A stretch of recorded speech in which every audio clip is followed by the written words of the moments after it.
ตั้งหาครับอนุโมทนาบุญน้ำวันนี้คุณทำดีหรือยังวันนี้ทำบุญทำดีหรือยังเฮ็ดบุญกะเฮ็ดบุญกับกุศลบ่คือกันเนาะบุญก็คือเฮ็ดให้มันไว้เฮ็ดมันเวียนว่ายตายเกิดในวัฏสงสารนี่ก็บ่แม่นว่าเฮ็ดแล้วเฮาสิมา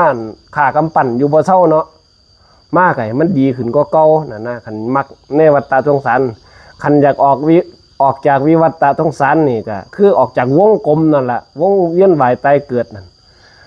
ออกเขาก็ย่างตามเส้นทางพระสมเด็จสัมมาสัมพุทธเจ้าเพิ่นอธิบายไว้เป็นมรรคอริยมรรคมีองค์8เฮ็ดทานศีลภาวนาเฮานี่หรือว่าศีลสมาธิปัญญานี่เฮ็ดให้มันถูกต้องคันเฮ็ดมันถูกต้องแล้วมันก็ออกไปได้เด้มันบ่แม่นออกไปบ่ได้เพราะว่ามันมีตัวอย่างเพิ่นก็เฮ็ดให้เบิ่งแล้วนะส่วนใหญ่แล้วคนบ่ค่อยเชื่อแล้วหมดแล้วพระอรหันต์เพราะว่าคันพามานั่งสมาธินี่คือสิบ่ตนบ่โตนน้อคันหัวได้ให้เขาแขนหางในเด้อนั่นนะ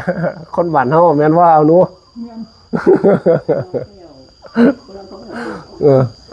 มันมีแต่เน่ายากเด้เกิดมาเป็นคนนี่เฮ็ดจังได๋ก็ยากคือเก่านั่นนะเห็นว่าบทสวดเฮาสวดยามมื้อเช้าเอาหนูได้สวดบ่ยามมื้อเช้ามาน่ะทุกโขตินนาเป็นผู้ถูกความทุกข์อย่างเอาแล้วทุกขปริตาเป็นผู้มีความทุกข์เป็นเบื้องหน้าแล้วน่ะเห็นบ่มันสิทุกข์ไปข้างหน้าอีกเด้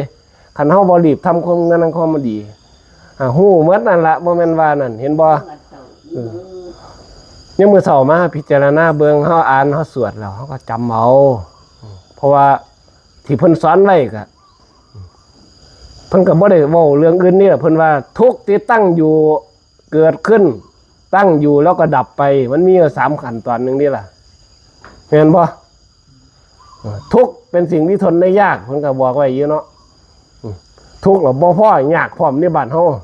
มันธรรมดาเด้คือยังเพิ่นเว้านิทานเรื่องอันพ่อใหญ่จานซีกออกมาเอาเมียนั่นล่ะมักผู้สาว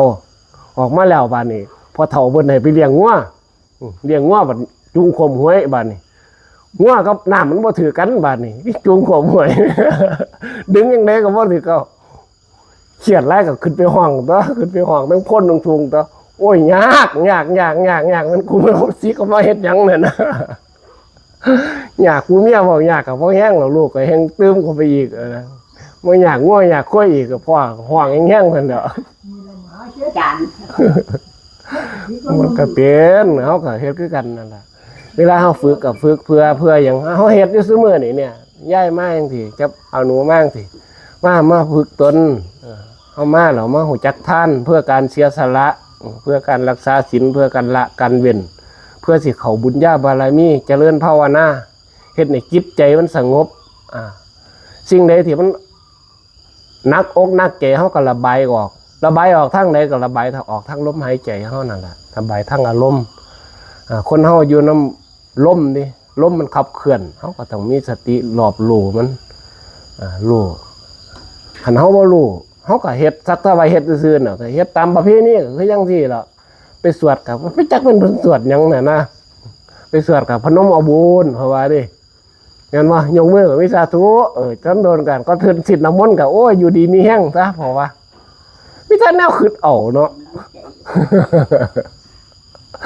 มันได้อยู่ดอกว่ามันบ่ได้แต่ว่ามันได้แค่อยู่ในวัฏฏะนี่นะในเครื่องวน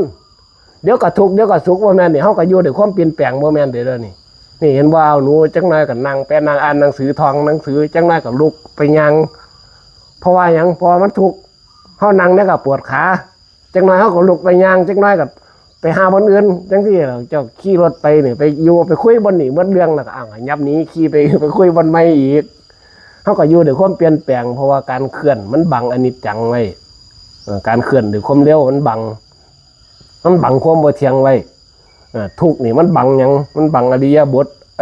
นี่มันบังทุกข์เฮาไว้เฮาขับเคลื่อนเยือนย้ายไปบ่เซานั่นล่ะคันเฮาบ่กำหนดเฮาสิไปรู้ทุกข์ได้จังได๋ก็เฮาเบิ่งมันเป็นก้อนจังซี่คันเฮาเรียนเป็นก้อนสิ่งที่มันเป็นอนัตตาบ่มีตัวตนอยู่แล้ว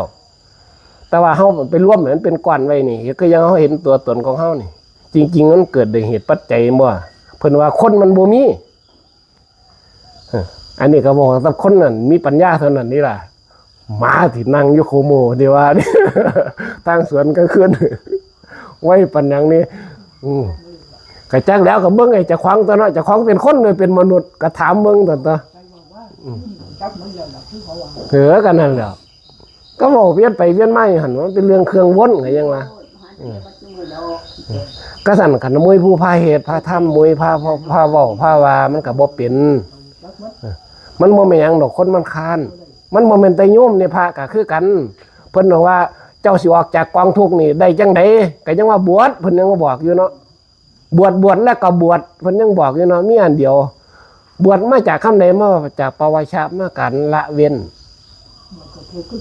มันก็มีแต่ละกับเว้นออกเท่านั้นเนาะก็ท่านบ่มีเพิ่นบ่ได้มาขายกิเลสนี่ล่ะคันขายกิเลสตายหมดมันสิได้มาเฮ็ดอีกสิบ่เห็นว่ามันบ่แม่นกันเฮาเข้าใจแล้วมันก็ง่ายเรื่องธรรมะนี่เฮาก็มาฝึกเฮ็ดเอาพัฒนาเอาก็เรื่องเล็กๆน้อยๆมื้อนี้ล่ะเฮาก็เก็บเอามื้อละเล็กมื้อละน้อยเดี๋ยวก็เข้าใจเองดอก